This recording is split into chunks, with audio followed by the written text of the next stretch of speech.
அனைவருக்கும் வணக்கம். இந்த வேளையில் நம்ம என்ன பார்க்க போகிறோம் அப்படின்னா, கரண்ட் அஃபேர்ஸ் ஆகஸ்ட் 1ஆம் தேதியிலிருந்து 10ஆம் தேதி வரைக்கும் நடந்த ஒரு முக்கியமான ஒரு 30 நிகழ்வுகள் வந்து எக்ஸாம் பாயிண்ட் ஆஃப் வியூவில் வந்து நம்ம பார்க்கலாம். கண்டிப்பாக நீங்கள் டெஸ்ட் எழுதி பாருங்கள். நீங்கள் ரெகுலராக கரண்ட் அஃபேர்ஸ் வந்து படிச்சுட்டு இருப்பீங்க. நீங்கள் TNPSC exam, police exam, Madras high court எக்ஸாம்லாம் படிக்கிறீங்கன்னா ரெகுலராக கரண்ட் அஃபேர்ஸ் படிச்சிருப்பீங்க. 1 வீக் அல்லது ஒரு 10 டேஸ்க்கு ஒன் டைம் வந்து ரிவிஷன் பண்ணிங்கன்னா கண்டிப்பாக உங்களுக்கு ரொம்ப யூஸ்ஃபுல்லாக இருக்கும். ஸோ அதுக்காக தான் நம்ம வந்து கொடுக்குறோம். இப்போ நீங்கள் பார்க்குறீங்க இல்லையா, இந்த கொஷின் பேப்பருக்கான பிடிஎஃப் லிங்க் இந்த வீடியோவோட டிஸ்கிரிப்ஷன் அட்டாச் பண்ணியிருக்கேன். நீங்கள் டவுன்லோட் பண்ணி டெஸ்ட் எழுதிட்டு ஸோ அதுக்கப்புறம் வீடியோ பார்த்தீங்கன்னா கண்டிப்பாக உங்களுக்கு ரிவிஷன் பண்ண மாதிரி இருக்கும். அது மட்டும் இல்லாமல் நம்ம ஜனவரியிலேருந்து தொடர்ச்சியாக கரண்ட் அஃபேர்ஸ் கொடுத்துட்டு வரோம். ஸோ நீங்கள் ஏதாவது ஒரு போட்டித் தேர்வு படிக்கிறீங்க, இந்த ஜனவரி 2024 தொடர்ச்சியாக உங்களுக்கு கரண்ட் அஃபேர்ஸ் வேணும் அப்படின்னா நம்ம வின்னர்ஸ் கிளாஸ் ஐஎஸ் அகாடமி இந்த புது யூடியூப் சேனலில் தனியாக ஒரு பிளேலிஸ்ட் இருக்கும். அந்த பிளேலிஸ்ட்டை செக் பண்ணி பாருங்கள். நான் வேணும்னா பிளேலிஸ்ட்டுக்கான லிங்க்கும் டிஸ்கிரிப்ஷனில் கொடுக்குறேன். ஓகேங்களா? கண்டிப்பாக உங்களுக்கு ரொம்ப யூஸ்ஃபுல்லாக இருக்கும். சரி, முதல் கேள்விக்கான ஆன்சர் பார்க்கலாம். யூபிஎஸ்சியின் புதிய தலைவர் யார் அப்படின்றாங்க. ஸோ இதுக்கு முன்னாடி பார்த்தீங்கன்னா மனோஜ் சோனி அப்படின்ற ஒருத்தர் இருந்தார். அவர் ரிசைன் பண்ணிட்டார் இல்லையா? ஸோ அதனால் இப்போ ரீசெண்டாக பார்த்தீங்கன்னா பிரித்தி சுதன் அவன்றவங்க வந்து யூபிஎஸ்சியின் புதிய தலைவராக பதவி ஏற்றிருக்காங்க. ரைட்டா? சில சர்ச்சைகள் யூபிஎஸ்சி எக்ஸாம் நடந்தது, அதனால் அவர் வந்து ராஜினாமா பண்ணிட்டார். அதுக்கப்புறம் புதுசாக வந்து தலைவர் வந்து போட்டிருக்காங்க. நம்ம டிஎன்பிஎஸ்சிக்கு தான் பார்த்தீங்கன்னா வருஷக்கணக்காக தலைவரே போட மாட்டுறாங்க. அது வேறு டிபார்ட்மெண்ட், அதை விட்டுருவோம். 2024ஆம் ஆண்டிற்கான தகைசால் தமிழர் விருது யாருக்கு அறிவிக்கப்பட்டுள்ளது அப்படின்றாங்க. ஸோ இந்த ஆண்டுக்கு வந்து குமரி ஆனந்தன், காங்கிரஸ் இருக்கக்கூடிய குமரி மூத்த ஒரு தலைவர்னு நம்ம சொல்லலாம். உங்களுக்கு தெரியும், நம்ம தமிழிசை சவுந்தரராஜனோட டேடி, அப்பா, அவர் தான் இவர். ஸோ குமரி ஆனந்தன் இருக்கார் இல்லையா? ஸோ அவங்களுக்கு வந்து தகைசால் தமிழர் விருது வந்து அறிவிக்கப்பட்டுள்ளது, குமரி ஆனந்தன். அடுத்தது, தமிழகத்தின் வேர்களை தேடி திட்டம் யாருக்கானதுன்றாங்க. ஸோ இந்த தமிழகத்தின் வேர்களை தேடி திட்டம்ன்றது என்னென்னா, அயல்நாட்டு தமிழர்களை வந்து தமிழ்நாட்டுக்கு கூட்டு வந்து நம்ம தமிழகத்தோட கலை, கல்ச்சர், பண்பாடு அது மாதிரியான விஷயங்களை வந்து அவங்களுக்கு வந்து சுற்றுலா மாதிரி வந்து காட்டுறது. ரைட்டா? ஸோ அதுதான் வந்து இந்த தமிழகத்தின் வேர்களை தேடி திட்டம் அப்படின்றது. வேர்களை தேடி திட்டம் அப்படின்றது என்னென்னா, அயல்நாட்டில் வசிக்கக்கூடிய தமிழர்களை இங்கே கூட்டு வந்து நம்ம தமிழகத்தோட கல்ச்சர், பண்பாடு அந்த மாதிரியான விஷயங்கள்லாம் வந்து அவங்களுக்கு காட்டுறது. இது வந்து அயலக தமிழர்கள்னு சொல்லுவோம். ஒரு 100 பேரை கூட்டு வந்து காட்டுவாங்க. ரைட்டா? அயல்நாட்டு தமிழர்கள் அப்படின்ற மாதிரி நம்ம வச்சுக்கலாம். வேர்களை தேடி திட்டம். அடுத்தது பார்த்தீங்க அப்படின்னா, உலக தாய்ப்பால் விழிப்புணர்வு வாரம் எப்பொழுது அனுசரிக்கப்படுகிறதுன்றாங்க. ஸோ இது வந்து ஆகஸ்ட் முதல் வாரத்தில் அனுசரிக்கிறாங்க. ஆகஸ்ட் முதல் வாரம். தமிழகத்தில் அருந்ததியர் உள் இடஒதுக்கீடு சதவீதம் எவ்வளோன்றாங்க. ஸோ உங்களுக்கு தெரியும், நம்ம 69% வந்து இடஒதுக்கீடு கொடுக்குறோம் தமிழகத்தில். அதில் ஒவ்வொரு கம்யூனிட்டிக்கும் ஒவ்வொரு பர்சன்டேஜ் இருக்கும். அதில் அருந்ததியர்கள் உள் இடஒதுக்கீடு எஸ்சி பிரிவுலேருந்து கொடுக்குறாங்க. அது வந்து 3% வந்து கொடுக்குறாங்க. இது ஏன் சார் இப்போ சொல்கிறீங்க அப்படின்னா, உச்சநீதிமன்றம் ஒரு தீர்ப்பு கொடுத்தது சமீபத்தில். என்ன அப்படின்னா, இது மாதிரி வந்து இந்த கம்யூனிட்டியில் உள் இடஒதுக்கீடு கொடுக்குறாங்க இல்லையா? இப்போ வந்து பிசிக்குள்ளே பிசி முஸ்லீம்னு ஒன்று கொடுக்குறாங்க. அதே மாதிரி பார்த்தீங்கன்னா இந்த எஸ்சிஏ அருந்ததியருக்கு உள்ளிடஒதுக்கீடு கொடுக்குறாங்க. இந்த மாதிரி உள்ளிடஒதுக்கீடு கொடுக்கலாம். அதுக்கு வந்து மாநிலங்களுக்கு உரிமை உள்ளது, ஸ்டேட்டுக்கு வந்து உரிமை இருக்குது அப்படின்ற மாதிரி ஒரு தீர்ப்பு கொடுத்தாங்க. இதனால் வந்து அருந்ததியர்களோட அந்த இடஒதுக்கீடு வந்து பாதுகாக்கப்பட்டுள்ளதுன்ற மாதிரி வந்து சொல்கிறாங்க. ரைட்டா? இது பார்த்தீங்கன்னா இது கலைஞர் பீரியடில் வந்து கொண்டு வந்தாங்கன்னு நினைக்கிறேன். எம்எஸ் ஜனார்த்தனோட குழு பரிந்துரை அடிப்படையில் கலைஞர் பீரியடில் வந்து கொண்டு வந்தது இந்த உள் இடஒதுக்கீடு 3% அருந்ததியர்களுக்கு. ஸோ அந்த உச்சநீதிமன்ற தீர்ப்புக்காக நம்ம இதை பற்றி நியூஸை வந்து நம்ம தெரிஞ்சுக்கிறோம். ஓகேவா? சரி, சர்வதேச விண்வெளி பயணம் செய்யல ககன்யான் வீரர் யார் அப்படின்றாங்க. ஸோ இது வந்து பார்த்தீங்கன்னா இந்த சுபான்சி சுக்லா அவர்கள். இதில் இருக்கிற இந்த பிரசாந்த் கிருஷ்ணன் நாயர், அஜித் கிருஷ்ணன் இவங்களும் வந்து ககன்யான் வீரர்கள் தான், விண்வெளிக்கு போகிறவங்க, இந்தியா சார்பாக போகிறவங்க. ஆனால் இது சர்வதேச விண்வெளி பயணம் இதில் போகிறவங்க வந்து இந்த ககன்யான் வீரரில் ஒருத்தர் செலக்ட் பண்ணியிருக்காங்க. அவர் தான் சுபான்சி சுக்லான்றவர். ரைட்டா? போட்டு குழப்பிக்க வேண்டாம். இந்தியாவில் தற்போது எத்தனை நபர்களுக்கு ஒரு மருத்துவர் உள்ளார் அப்படின்றாங்க. ஸோ இப்போ வந்து பார்த்தீங்கன்னா சமீபத்திய தகவல் படி 836 பேர் இருக்கிறாங்க. அதாவது ஐநா என்ன சொல்லுது அப்படின்னா, உலக சுகாதார நிறுவனம் என்ன சொல்லுதுன்னா, 1000 பேருக்கு ஒரு டாக்டர் இருக்கணும் சராசரியான்னு சொல்கிறாங்க. நம்ம 836 பேருக்கே ஒரு டாக்டர் இருக்காங்க. அப்போ நம்ம உலக சுகாதார நிறுவனம் சொல்கிறாங்களே, அதை விட நம்ம கொஞ்சம் அதிகமாகவே வச்சுருக்கிறோம். அது தமிழகத்தில் இன்னும் அதிகமாகவே இருக்கும். ஏன்னா தமிழகத்தில் நிறைய மருத்துவக் கல்லூரிகள் இருக்குது. இந்தியாவிலே ஒரு தமிழகம் வந்து மருத்துவத்துறையில் ஒரு முன்னோடி மாநிலமாக இருக்குது அப்படின்றதெல்லாம் உங்களுக்கு தெரியும். சரி, இந்தியாவை பொறுத்த வரைக்கும் ஐநா சொல்கிறது 1000 பேருக்கு ஒரு டாக்டர் இருக்கணும். ஆனால் நம்ம 836 பேருக்கு ஒரு டாக்டர் வச்சுருக்கோம். ரைட்டா? சரி, 2024ஆம் ஆண்டு கணக்கெடுப்படி தமிழகத்தில் உள்ள யானைகளோட எண்ணிக்கை என்னன்றாங்க. இது இப்போ ரீசெண்டாக ஒரு கணக்கெடுப்பு நடத்தினாங்க. அதில் பார்த்தீங்கன்னா 3063 இருக்கிறதா சொல்கிறாங்க. இதுக்கு முன்னாடி 2017 ஒரு கணக்கெடுப்பு நடத்துகிறாங்க. அப்போ வந்து 2761 யானைகள் இருந்ததாக சொல்கிறாங்க. இப்போ 3063 யானைகள் இருக்கிறதா சொல்கிறாங்க. ஸோ அப்போ யானைகளோட அந்த எண்ணிக்கை வந்து உயர்ந்திருக்கு அப்படின்ற மாதிரி சொல்கிறாங்க. முதலமைச்சர் கூட ஒரு பத்திரிகை செய்தி குறிப்பிட்டிருந்தாரு, திமுக ஆட்சியில் வந்து யானைகளோட அந்த இது கூட உயர்ந்திருக்கு அப்படின்ற மாதிரிலாம் வந்து சொல்லியிருந்தாங்க. ரைட்டா? சரி. பாரிஸ் ஒலிம்பிக் போட்டியில் இந்தியா மொத்தம் எத்தனை பதக்கங்கள் வென்றுள்ளது? இப்போ பாரிஸ் ஒலிம்பிக் போட்டி நிறைவு பெற்றது. ரைட்டா? முடிஞ்சு போச்சு. முடிஞ்சதில் மொத்தமாக ஒவ்வொரு நாடும் எவ்வளோ வந்து பதக்கங்கள் வாங்கியிருக்காங்க, யார் ஃபஸ்ட் இடத்துல இருக்கிறாங்க, யார் செகண்ட் இடத்துல இருக்காங்க அப்படிலாம் நீங்கள் படிச்சிருப்பீங்க. நம்ம கொஞ்சம் பின்தங்கி தான் இருக்கோம். பட் இருந்தாலும் இந்தியா எத்தனை பதக்கங்கள் வாங்கியிருக்கு அப்படின்றத நம்ம தெரிஞ்சுக்கலாம். ஓகேவா? ஸோ மொத்தம் வந்து நம்ம வந்து 6 பதக்கங்கள் வந்து வாங்கியிருக்கோம். இந்த 6 பதக்கங்களில் 1 வந்து வெள்ளி, 5 வந்து வெண்கலம். ஒரு தங்கம் கூட வாங்கலை இந்த டைம். போன டைம் வந்து ஈட்டி எறிதல்னு டோக்கியோவில் நீரஜ் சோப்ரா வாங்கினார். இந்த டைம் வந்து ஈட்டி எறிதலில் அவர் வெள்ளி வாங்கியிருக்காரு. ஸோ இந்த 6ல் 1 வெள்ளி, அந்த ஒரு வெள்ளியும் நீரஜ் சோப்ரா வாங்கினது தான். மீதி 6மே வெண்கலம் தான். ஓகேவா? யாரை இப்போ இந்த 6 பதக்கங்கள் இருக்கு இல்லையா, அந்த 6 பதக்கங்கள் எந்த போட்டியில் வாங்கியிருக்காங்க, யார் வாங்கியிருக்காங்க, அந்த மாதிரியான விஷயங்கள்லாம் கொஞ்சம் நோட் பண்ணி வச்சுக்கோங்க. இது வந்து கண்டிப்பாக இந்த மாதிரி கேள்விகள் வந்து எக்ஸாமில் வந்து கேட்பாங்க. சரி. வந்தே பாரத் ரயில் வந்து உங்களுக்கு தெரியும். இப்போ வந்தே மெட்ரோ ரயில் சோதனை ஓட்டம் வந்து பண்ணாங்க. அது எங்கே பண்ணாங்க அப்படின்னு சொல்லி கேட்குறாங்க. இது வந்து பார்த்திங்கன்னா சென்னை காட்பாடி. இதில் வந்து வந்தே மெட்ரோ ரயில் சோதனை ஓட்டம் வந்து பண்ணியிருக்காங்க சென்னை காட்பாடி. தரங் சக்தி இந்தியாவில் முதல் பன்னாட்டு விமான போர் பயிற்சி எங்கே நடைபெற்றதுன்றாங்க. ஸோ இது தரங் சக்தின்றது பேர். இது எங்கன்னா சூலூரில் நடந்தது. சூலூர் எங்கே சார் இருக்குன்னா கோயம்புத்தூர் இருக்குது. ஸோ கோயம்புத்தூர் தான் இதுக்கான விடை. ஸோ பர்டிகுலர் பிளேஸ் கேட்டாங்கன்னா சூலூர், பொதுவாக கேட்டாங்கன்னா கோயம்புத்தூரில் சூலூரில் இந்த மாதிரி வந்து தரங் சக்தின்ற இந்தியாவின் முதல் பன்னாட்டு விமான பயிற்சி வந்து நடந்தது கோயம்புத்தூர். வங்கதேச முன்னாள் பிரதமர் ஷேக் ஹசீனாவுக்கு அடைக்கலம் தந்துள்ள நாடு எதுன்றாங்க. கண்டிப்பாக உங்களுக்கு தெரியும், வங்கதேசத்தில் ஒரு கலவரங்கள் போயிட்டுருக்கு, இடஒதுக்கீடுனால பிரச்சனை, அதுக்கப்புறம் ஏகப்பட்ட பிரச்சனை போயிட்டுருக்கு. ரைட்டாக அதெல்லாம் நீங்கள் நியூஸில் பார்த்துக்கோங்க. அந்த நாட்டோட பிரதமராக இருந்த ஷேக் ஹசீனா வந்து வெளிநாடு தப்பி சென்று விட்டார் அப்படின்ற செய்தியை படிச்சிருப்பீங்க. அவங்களுக்கு ஒரு நாடு அடைக்கலம் கொடுத்துருக்கு. எந்த நாடுனா நம்ம இந்தியா தான். ரைட்டா? அந்த ஷேக் ஹசீனாவுக்கு வந்து நம்ம இந்தியா வந்து அடைக்கலம் கொடுத்துருக்கு. அவங்க இந்தியாவுக்கு தப்பிச்சு வந்திருக்காங்க. அங்கே இருந்தாங்கன்னா படுகொலை பண்ணிடுவாங்க அந்த போராட்டக்காரர்கள்னால அப்படின்னு சொல்லி நிறைய பேரை வந்து படுகொலை பண்ணுறாங்க. நிறைய விஷயங்கள் போயிட்டுருக்கு. அதை பற்றி நம்ம ரொம்ப டீட்டெயிலாக போக வேண்டாம், தெரிஞ்சு வச்சுக்கோங்க. ரைட்டா? சரி. இந்த பிரதமர் வந்து இப்போ நாட்டை விட்டு ஓடி வந்துட்டார். ரைட்டா? இப்போ இடைக்கால அரசராக ஒருத்தருங்க பதவி ஏற்றிருக்காங்க. அதையும் தெரிஞ்சு வச்சுக்கோங்க. வங்கதேசன் இடைக்கால அரசு தலைவராக பொறுப்பேற்றுள்ள முகமது யூனஸ் வந்து பதவி ஏற்றிருக்காராம். இவர் வந்து நோபல் பரிசு பெற்ற ஒரு நபர் அப்படின்றத சொல்கிறாங்க. ரைட்டா? இவர் எந்த ஆண்டு நோபல் பரிசு வாங்கினாங்க அப்படின்றதான் உங்களுக்கான கேள்வி. சரி. இவர் வந்து எதுக்கான நோபல் பரிசு வாங்கியிருக்காங்கன்னா அமைதிக்கான நோபல் பரிசு வந்து வாங்கியிருக்காரு. யார்? இந்த முகமது யூனஸ் என்பவர். இவர் வந்து வங்காளத்தில் வந்து ஏழைகளின் வங்கியாளர் அப்படின்னு கூட இவருக்கு அழைக்கிறாங்க. இவர் வந்து ஏழைகளின் வங்கியாளர் அப்படின்னு சொல்லி அழைக்கிறதா வந்து சொல்கிறாங்க. ரைட்டா? இவர் எப்போ சார் அமைதிக்கான நோபல் பரிசு வாங்கினார் முகமது யூனஸ்னா 2006ஆம் ஆண்டு. 2006ஆம் ஆண்டு இவருக்கு அமைதிக்கான நோபல் பரிசு கொடுத்துருக்காங்க. தேசிய ஈட்டி எறிதல் தினம் எது அப்படின்றாங்க. ரைட்டா? தேசிய ஈட்டி எறிதல் தினம் எப்பொழுது அனுசரிக்கப்படுதுன்றாங்க? ஆகஸ்ட் 7. நம்ம பார்த்தோம் இல்லையா, இப்போ பாரிஸில் நடந்த ஒலிம்பிக் போட்டியில் ஈட்டி எறிதலில் வெள்ளி பதக்கம் வென்ற நீரஜ் சோப்ரா. இதுக்கு முன்னாடி டோக்கியோ ஒலிம்பிக் போட்டியில் பார்த்தீங்கன்னா அவர் தங்க மெடல் வாங்கியிருப்பார், தங்கப்பதக்கம் வாங்கியிருப்பார்.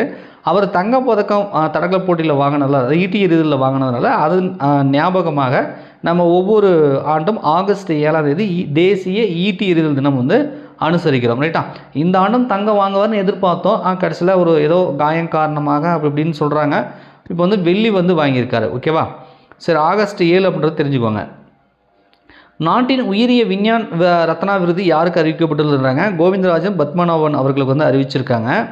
இவர் தஞ்சாவூரை பூர்வீகமாக கொண்டவர், ஆனால் கர்நாடகாவில் இருக்கிறதா வந்து சொல்கிறாங்க. தேசிய கைத்தறி தினம் எப்பொழுது அனுசரிக்கப்படுகிறது அப்படின்னு கேட்குறாங்க. ஆகஸ்ட் 7ஆம் தேதி தேசிய கைத்தறி தினம் அனுசரிக்கப்படுகிறது. பாரிஸ் ஒலிம்பிக் போட்டியில் தகுதி நீக்கம் செய்யப்பட்ட வினேசு போகாட் கலந்து கொண்ட மல்யுத்த எடைப்பிரிவு என்ன? கண்டிப்பாக உங்களுக்கு தெரிஞ்சிருக்கும். இந்தியாவே வந்து இவங்களுக்கு ஆதரவாக வந்து குரல் கொடுக்குறாங்க, ஆறுதலும் சொல்கிறாங்க. அவங்க இப்போ மேல்முறையீடு போட்டிருக்காங்க. மேபி இன்று அல்லது நாளைன்னு நினைக்கிறேன். நாளைக்குள்ளே வந்து செவ்வாய்க்கிழமை நாளைக்கு தானே. ஸோ அதுக்குள்ளே தீர்ப்பு வந்துடும். ரைட்டா? அவங்க அப்பீல் பண்ணியிருக்காங்க, எனக்கு வெள்ளிப்பதக்கமாவது கொடுங்கன்னு சொல்லி. பட் இருந்தாலும் இவங்க வந்து பார்த்திங்கன்னா தகுதி நீக்கம் செய்யப்பட்டுட்டாங்க. ரைட்டா? சரி, எதனால் தகுதி நீக்கம் செய்யப்பட்டாங்க அப்படின்னா, இவங்க கலந்து கொண்ட எடைப்பிரிவுன்றது ஒரு பிரிவு. அதை விட கொஞ்சம் கூடுதல் எடை இருந்ததுனால இவங்க தகுதி நீக்கம் பண்ணிட்டாங்க. ரைட்டா? அதனால் இதை தெரிஞ்சு வச்சுக்கோங்க. இவர் வந்து கலந்து கொண்ட எடைப்பிரிவு வந்து 50 கிலோ எடைப்பிரிவில் கலந்துக்கிட்டாங்க. ரைட்டா? ஃபைனல் போகும்பொழுது, அதுக்கு முன்னாடி ஃபைனல் போகும்போது எடை போடும்போது 50 கிலோவுக்கு மேலே ஒரு 100 கிராம் ப்ளஸ் சம்திங், ஒரு 150 கிராம் 140 கிராம் அந்த மாதிரி வச்சுக்கோங்களேன். எக்ஸாக்டாக எனக்கு தெரியல. பட் எல்லோரும் பொதுவாக வந்து மீடியக்கள் 100 கிராம் சொல்லுவாங்க. ஆனால் எக்ஸாக்டாக அது வந்து 100 கிராமுக்கு மேலே ஒரு 140 கிராம் 150 கிராம் லெவலில் கொஞ்சம் எக்ஸ்ட்ராவாக இருந்திருக்காங்க. ஸோ அதனால் அந்த குறிப்பிட்ட எடைப்பிரிவுக்கு அதிகமாக்கிறதுனால அவரை வந்து தகுதி நீக்கம் பண்ணிட்டாங்க. ரைட்டா? ஒருவேளை அவங்க ஃபைனலில் கலந்துருந்தாங்கன்னா ஜெயிச்சிருந்த தங்கம், தோற்றுருந்தாலும் வெள்ளி. அல்லது இவங்க வந்து நான் வந்து விளைவிக்கிறன்ற மாதிரி, நான் போட்டியில் ஃபைனல் கலந்துக்கணுன்ற மாதிரி முன்னாடியே அறிவிச்சிருந்தாங்கன்னா அப்போ கூட வெள்ளி கொடுத்துருப்பாங்களாம். ஆனால் வந்து இவங்க நான் கலந்துக்கிறன்ற மாதிரி அவங்க இது பண்ணி அந்த எடை போட்டதுனால அந்த எடையில் வந்து இவங்க வெயிட்டு வந்து அதிகமானதுனால தகுதி நீக்கம் பண்ணிட்டாங்க. பட் அப்பீல் பண்ணியிருக்காங்க. ஸோ நாளைக்கு மேபி தீர்ப்பு வரலாம், பார்ப்போம் என்ன சொல்கிறாங்க. அட்லீஸ்ட் வெள்ளியாவது கொடுப்பாங்களா அப்படின்றத நம்ம பார்க்கலாம். சரி, பாரிஸ் ஒலிம்பிக் போட்டியில் நீரஜ் சோப்ரா பெற்ற பதக்கம் ஈட்டி எறிதல் ஏற்கனவே சொல்லிட்டு நினைக்கிறேன். ஸோ வெள்ளி பதக்கம் வந்து வாங்கியிருக்காரு. அவர் எறிந்த தூரம் வந்து 89.45 89.45 மீட்டர் அப்படின்ற தெரிஞ்சுக்கோங்க. இவர் வந்து வெள்ளி வாங்கியிருக்காரு. அதே மாதிரி பாரிஸ் ஒலிம்பிக் போட்டியில் ஈட்டி எறிதல் தங்கம் வென்றார் இல்லையா, அர்ஷத் நதீம் அப்படின்றவர். இவர் வந்து எந்த நாட்டை சேர்ந்தவர்ன்றாங்க, இவர் வந்து பாகிஸ்தான் நாட்டை சேர்ந்தவர். இவர் எறிந்த தூரம் வந்து 92.97 மீட்டர் வந்து எறிந்து வந்து இவர் வந்து ஈட்டி எறிதலில் தங்க மெடல் வந்து வாங்கியிருக்காரு. இப்போ ரீசெண்டாக நீங்கள் சமூக வலைதளங்களில் பார்த்தீங்கன்னா நீரஜ் சோப்ராவோட அம்மா வந்து அந்த பாகிஸ்தானில் இவர் வந்து தங்கம் வாங்கினார் இல்லையா, அவரும் என்னோட பையன் மாதிரி தான் அப்படின்ற மாதிரி சொல்லியிருப்பாங்க. இவங்க அம்மாவும் அவங்கள புகழ்ந்து சொல்லியிருப்பாங்க. ஸோ நட்பு பரிமாறி இருப்பாங்க. ஸோ அவங்க தங்கம் வாங்கினாலும் அதுவும் என் பிள்ளை தான்ன்ற மாதிரி இவங்க வந்து சொல்லியிருப்பாங்க.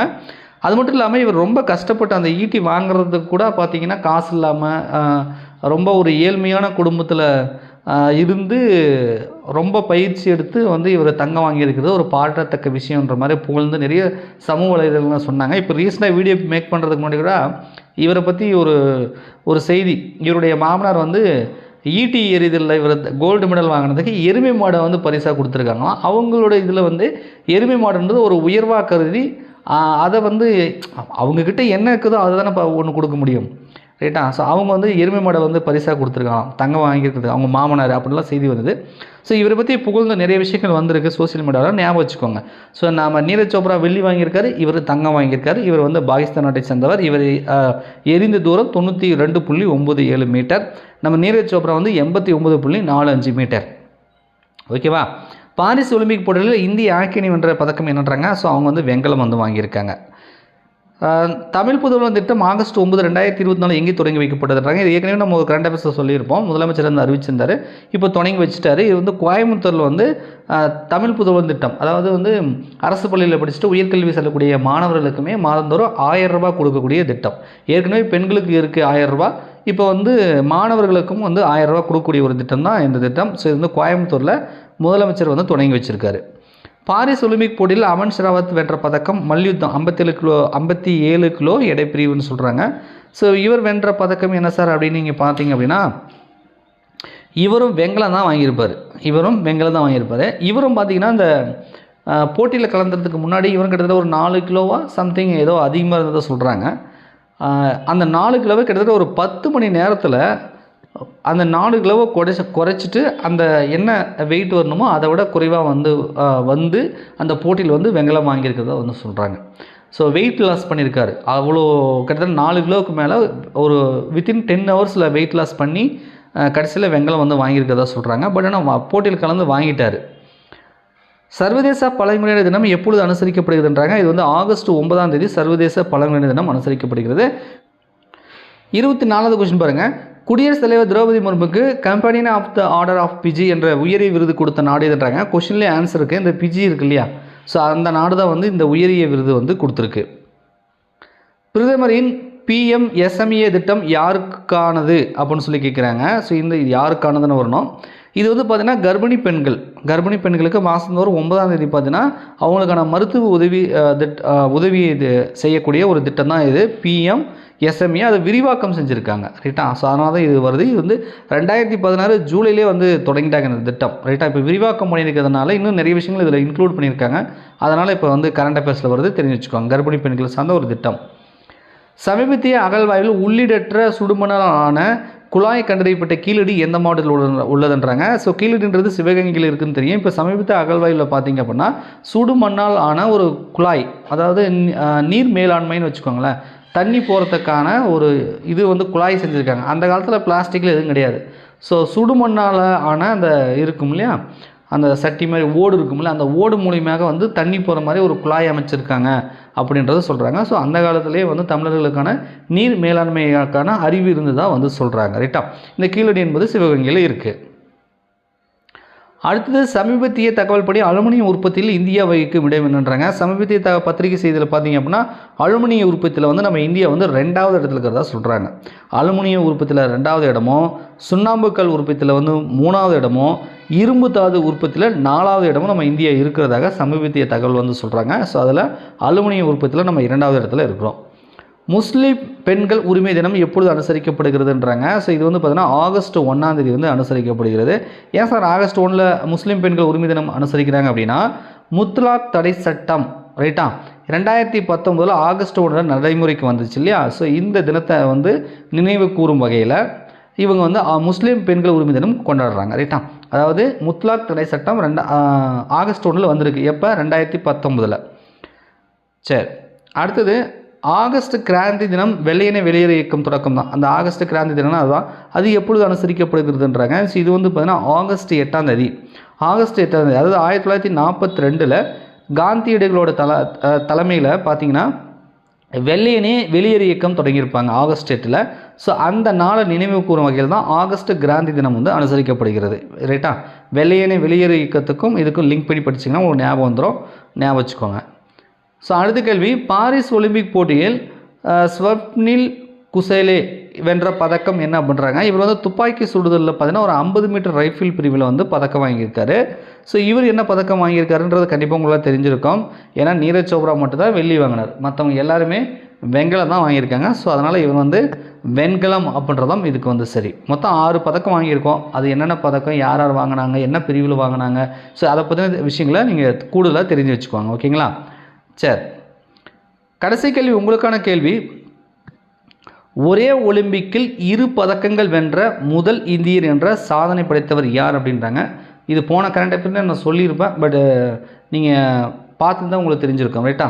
ஸோ உங்களுக்கு வேணால் நான் ஒரு குழு கொடுக்குறேன். இப்போ நம்ம இந்தியா வந்து 6 பதக்கம் வாங்கியிருக்கு. அதில் இந்த பாரிஸ் ஒலிம்பிக்கில் ஃபஸ்ட்டு எடுத்த உடனே ஒரு பதக்கம் வாங்கியிருப்பாங்க இல்லையா, ஃபஸ்ட்டு பதக்கம் அவங்க தான் இவங்க.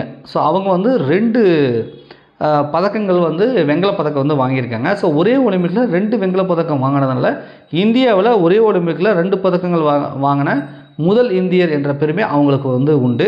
ஸோ அவங்க பெயர் தெரிஞ்சது அப்படின்னா கமெண்ட்ஸில் கமெண்ட் பண்ணுங்கள். வீடியோ பிடிச்சதை மறக்காமல் லைக் பண்ணுங்கள். இந்த பிடிஎஃப் உங்களுக்கு தேவைப்பட்டுச்சுன்னா நீங்கள் டிஸ்கிரிப்ஷனில் லிங்க் இருக்குது, பிடிஎஃப் லிங்க் இருக்குது, டவுன்லோட் பண்ணி வச்சுக்கோங்க. நம்ம சேனலில் முதல் முறையாக பார்த்துட்ருக்கீங்க அப்படின்னா மறக்காமல் சப்ஸ்கிரைப் பண்ணி கூட வந்து பெல் பட்டனில் ஆல் அப்படின்றத செட் பண்ணி வச்சுக்கோங்க. அப்போ தான் நான் வீடியோ போட்டேன்னா உங்களுக்கு நோட்டிஃபிகேஷன் வரும். நன்றி, வணக்கம்.